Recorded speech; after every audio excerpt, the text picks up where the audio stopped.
Hello everyone. आज हमारे साथ जुड़े हैं वन ऑफ आवर स्टूडेंट्स प्रतिभा।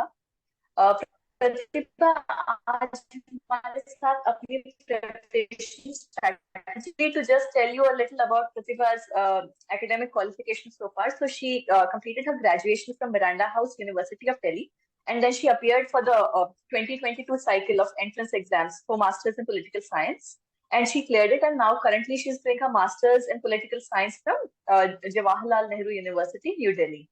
तो प्रतिभा हमारे साथ पिछले साल जुड़ी थी, और हमने फर्स्ट हैंड देखा Pratibha how hard working she was. तो हमने सोचा कि एक छोटी सी वीडियो क्यों ना बनाई जाए, ताकि आने वाले जो अगले साल एस्पिरेंट्स अपियर करने वाले हैं एग्जाम के लिए, उनके लिए दे गेट एन आइडिया कि कैसे हमारे सिलेक्टेड कैंडिडेट्स ने पेपर क्लियर किया, and how they manage to clear the exam, कैसे उन्होंने प्रिपेयर किया था। पूरी स्ट्रैटेजी थोड़ी सी ब्रीफली डिस्कस करें।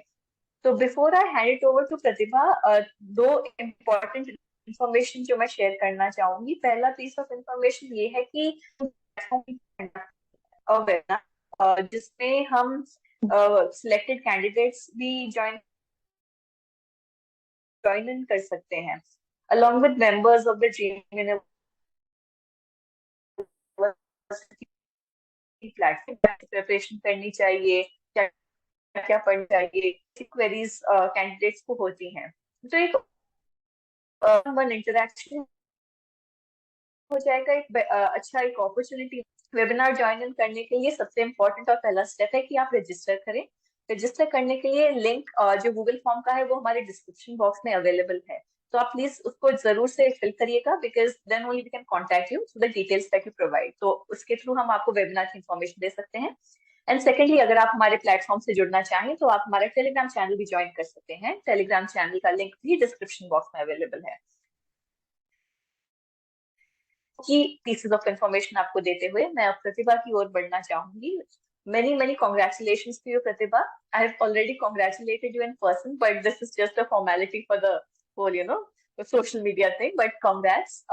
एंड सो आप अगर ब्रीफली हमें बता सके आपकी क्या स्ट्रैटेजी थी, आपने क्या क्या पढ़ा पेपर को क्लियर करने के लिए, तो it will be very helpful.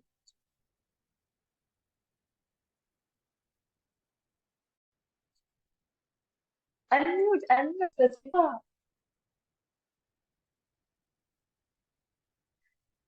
Pratibha, you are already muted. Okay okay okay okay got it. Thank you so much ma'am. I am already भी कुछ दिन पहले कैंपस में मिल चुके हैं और एंड बहुत अच्छा लगा आपसे मिलके।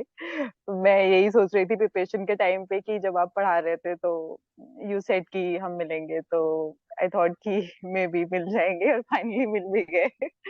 ओके तो मैं अगर अपने प्रिपरेशन के बारे में बताऊं तो मैंने सबसे पहले मैं प्रिपरेशन जब मैंने स्टार्ट की थी तो कुछ आइडिया नहीं था कि कैसे स्टार्ट करना है और क्या चीजें। एंड जब मैंने स्टार्ट किए थे तो तब जब मैंने क्लासेस भी ली थी ड्रीम यूनिवर्सिटी की, देन ये कंफर्म नहीं था तब तक नोटिफिकेशन, क्योंकि बहुत बाद में आया था नोटिफिकेशन कि सीयूईटी पैटर्न होगा। तब तक हमें लगा था कि जेएनयू, मैं मोस्टली जेएनयू के लिए ही प्रिपेयर कर रही थी, या तो डीयू और जेएनयू। और मैंने जामिया का भी एंट्रेंस एग्जाम दिया था पब्लिक एडमिनिस्ट्रेशन में।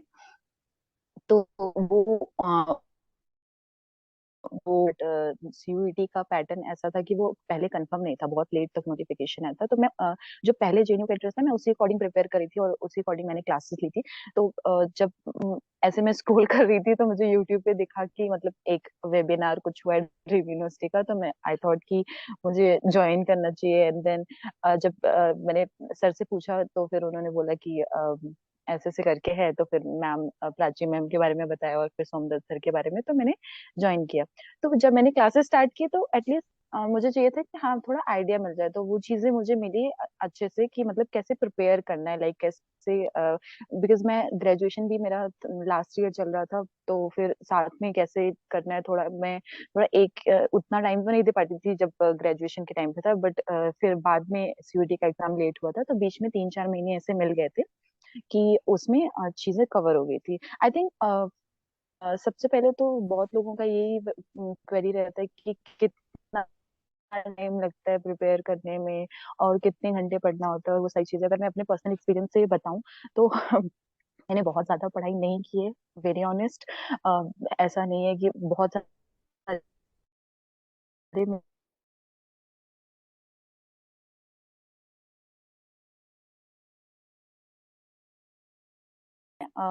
मैंने उतना ज्यादा डिटेल में नहीं पढ़ाई की थी। एंड जो लोग जो पॉलिटिकल साइंस बैकग्राउंड से नहीं भी हैं, जैसे हम लोग का कोविड बैच था, तो हम पॉलिटिकल साइंस बैकग्राउंड से थे, उसके बाद भी इतना हम लोगों ने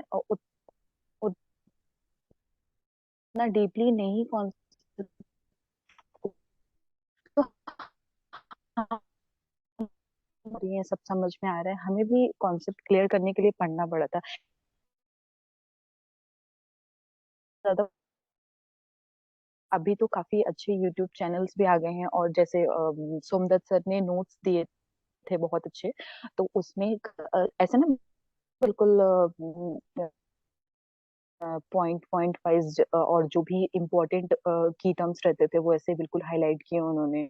तो उससे क्या होता था कि बहुत टाइम सेव हो जाता था, कि आप एक बार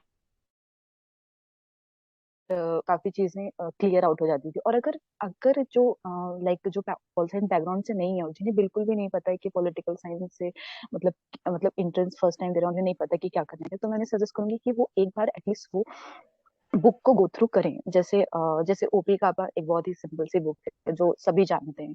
तो ओपी काबा एंड जैसे शेफाली झा की वेस्टर्न पॉलिटिकल थॉट हो गया, तो उससे गो थ्रू कर सकते हैं।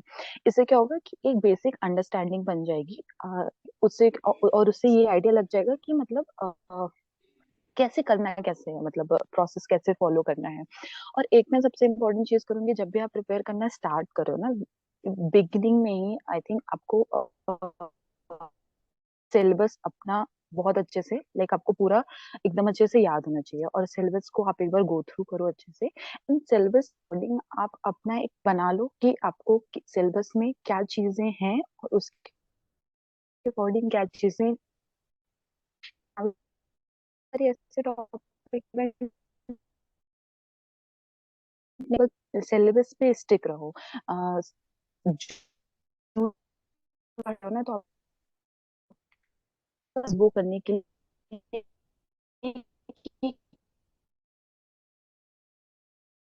कि क्या मेरा जो फोकस नहीं गई हूँ, और उसका और शायद ये मेरे लिए बहुत बेनिफिशियल रहा है। बहुत अच्छे से थे जो आउट ऑफ सिलेबस गए हैं और सारी चीजें उठा के पढ़ रहे हैं, उन्हें लग रहा है कि, और हमारा सीईटी का एग्जाम भी फर्स्ट टाइम था, तो हमें पैटर्न नहीं पता था, बट अभी और लोग जो आएंगे उनको पैटर्न पता होगा।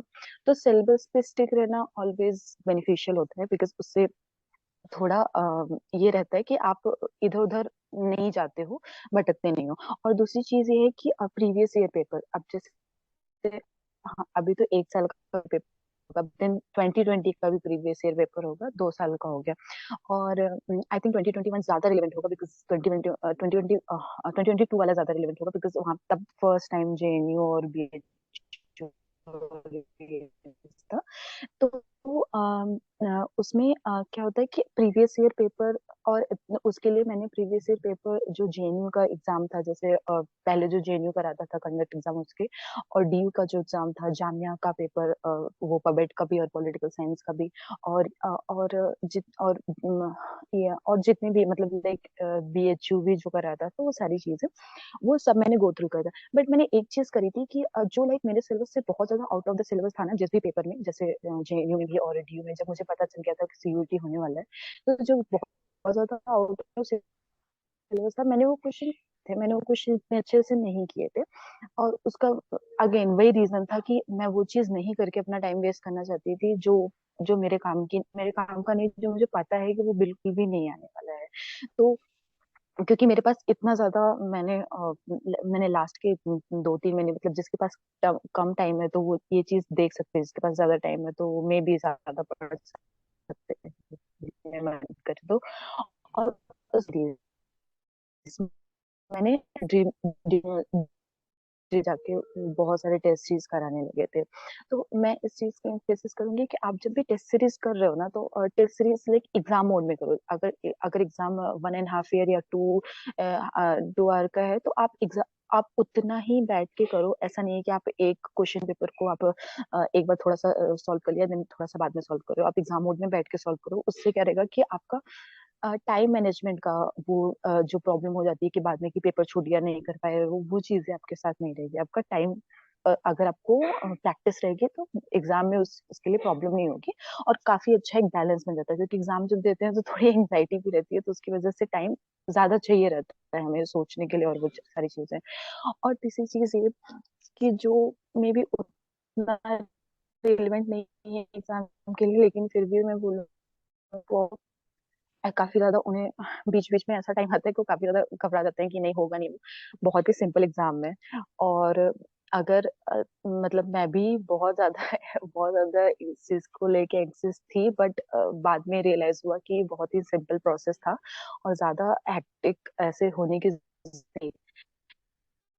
काम लेके और जितना भी हो रहा है वो वो करते जाओ। कभी कभी मेरा भी ऐसा नहीं रहता था कि मैं रोज डेली 6 घंटे 5 घंटे नहीं, मैं कभी 4 घंटे पढ़ रही हूँ, 5 घंटे पढ़ रही हूँ, तो कभी मेरा 2 ही 3 घंटे हो पा रहा है और कभी मैं भी थोड़ा ज्यादा भी हो जा रहा है। तो वही चीज है, बट जब जब भी आप पढ़ो उसको रखो कि हाँ ठीक है, उस टाइम फिक्स रखो, ऐसा नहीं कि मतलब उतना भी आर रहना चाहिए वो आपका, आप 100% अपना दो, वो चीजें हैं। एंड एक चीज और, जैसे बुक्स के बारे में कई बार बहुत सारे लोग करी है अभी, और भी तो बुक्स के बारे में मैं उतना नहीं बोलूंगी, बस ये बोलूंगी कि जितना मैंने बुक्स बहुत ज्यादा नहीं की थी जैसा मैंने पहले बताया, बट मैं ये कहूंगी कि जिनका पॉलिटिक्स से गो थ्रू करना चाहिए और जितना हो सके उतना जितने क्वेश्चन आपको मिले ना, आप है, आप उतने क्वेश्चन सॉल्व करो। और क्वेश्चन सॉल्व करते टाइम मैंने एक चीज ये करी थी कि जैसे क्वेश्चन में 4 ऑप्शन होते हैं, राइट? तो 4 ऑप्शन में कुछ भी है ना, उसको भी आप एक बार देखो,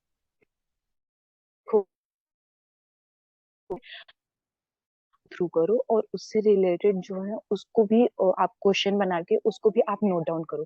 ये चीजें मेरे को, ये चीजें क्या होती है ना, आप जितने भी क्वेश्चन सॉल्व करोगे, आप कम क्वेश्चन भी सॉल्व करोगे ना, अगर आप लाइक 50 क्वेश्चन सॉल्व करते हो, अगर आप उसके ऑप्शन भी सॉल्व करते हो ना, तो ऐसे बहुत सारे क्वेश्चन बन जाते हैं। और वो ट्रस्ट में मैंने ये किया था पर्सनल लेवल पे, मेरे को बहुत बेनिफिशियल रहेगा और आई होप कि आपको भी रहेगा बहुत बेनिफिशियल। एक ये चीज थी। और दूसरी एक चीज, एक अगर जैसे क्या होता है कि ऑप्शनल एग्जाम है तो बहुत सारा फैक्चुअल चीजें पूछता है, ऐसे कॉन्सेप्चुअल चीजें नहीं पूछता है, तो फैक्चुअल चीजें हो जाता है कि बार बार दिमाग में रिपीट होना चाहिए, अदरवाइज वो हम भूल जाते हैं। कोई चीज हम बार बार रिपीट नहीं कर रहे हैं, तो मैंने ऐसे छोटे छोटे में स्टिकी नोट्स बना लिए थे जो काफी ज्यादा फैक्चुअल और काफी ज्यादा टू द पॉइंट था। जैसे आईआर का, वर्ल्ड वॉर 1 का, और वर्ल्ड वॉर 2 का इवेंट्स, ये जो इवेंट्स होते हैं ना, ये सारे जो बिल्कुल फैक्चुअल होते हैं, और जो डेट्स होते हैं, ईयर्स होते हैं, मैंने इनका स्टिकी नोट्स बना के, और लाइक कहीं भी जहां भी आप पढ़ रहे हो उसके सामने आप लगा सकते हो। वो बार बार अगर दिन में 1 2 बार दिखता रहता है आंखों के सामने और बार बार रिपीट होता रहता है, तो उससे क्या रहता है कि चीजें जब बार बार दिखती रहती हैं तो वो याद रहता है, भूलता नहीं है। कि ऐसा नहीं है कि आप, अगर आपने कोई चीज अभी फैक्चुअल है, आपने एक बार पढ़ लिया तो एक हफ्ते बाद वो भूल जाएगा, बट ऐसे रहेगा तो आपको काफी ज्यादा बार बार दिमाग में रिपीट होता रहेगा, तो वो चीज ठीक रहेगी। और ये सारी चीजें हैं। बाकी टाइम मैनेजमेंट और ये सारी चीजें वो तो मैंने डिस्कस कर लिया। और एक चीज जो मैं बोलूंगी कि आप मत करिएगा, वो चीज मैं अगेन फिर इसी चीज पे एम्फेसिस करूंगी कि आप बहुत ज्यादा सिलेबस से बाहर जाके और बहुत ज्यादा ऐसी चीजें पढ़ने की कोशिश मत करिएगा कि जो आप, जो आउट ऑफ द बिल्कुल सिलेबस है, बट आप कर रहे हो कि आपको लग रहा है कि शायद वो आ ना जाए। हाँ, मुझे ऐसा लगता है कि सीयूईटी का जो पेपर है वो काफी ज्यादा मॉडरेट रहेगा, बिकॉज उसमें काफी ऐसी यूनिवर्सिटी भी पार्टिसिपेट कर रही है जो स्टेट, जो स्टेट यूनिवर्सिटी जो उतना ज्यादा मतलब उतना हाई रैंकिंग नहीं है जितना मतलब लाइक जेएनयू एनयू और सारी चीजें। तो मुझे लगता है कि सीयूईटी का पेपर थोड़ा मिक्स ही रहेगा कि थोड़ा बहुत इजी क्वेश्चन जैसा 2022 में था, तो कुछ क्वेश्चन जो मीडियम, और थोड़े बहुत क्वेश्चन जो थोड़े ट्रिकी होंगे, थोड़े कंफ्यूजिंग होंगे। तो आप उस हिसाब से आप प्रिपरेशन करो कि आपको बहुत ज्यादा आउट ऑफ द सिलेबस जाने की जरूरत नहीं है, उससे बहुत टाइम वेस्ट भी होता है। और सबसे जरूरी बात कि बहुत कंफ्यूजन भी क्रिएट होती है, तो आपको वो नहीं करना, आपको सिर्फ एमसीक्यू लेवल का पेपर है, एमसीक्यू टाइप, और आपको सिर्फ वो क्लियर आउट करना है। तो आप उसके अकॉर्डिंग पढ़ो कि क्या चीजें करो जो उसमें इम्पोर्टेंट हो, और वो चीज फिर उसमें कवर अप हो जाए। इतना ही, that's it. Thank you Pratibha. So basically Pratibha ने सारा कुछ इन वेरी ब्रीफली हमको गो थ्रू करवा दिया So what I felt was Pratibha's is a quintessential example of smart study. So it's not what matters is not like पूरा दिन बैठे हुए हैं, but what matters is like sticking to the syllabus. You have concise notes. You're following test series. You're attempting more questions, like to within a particular time frame. Looking at previous year papers and having a smart strategy to clear this objective type exam.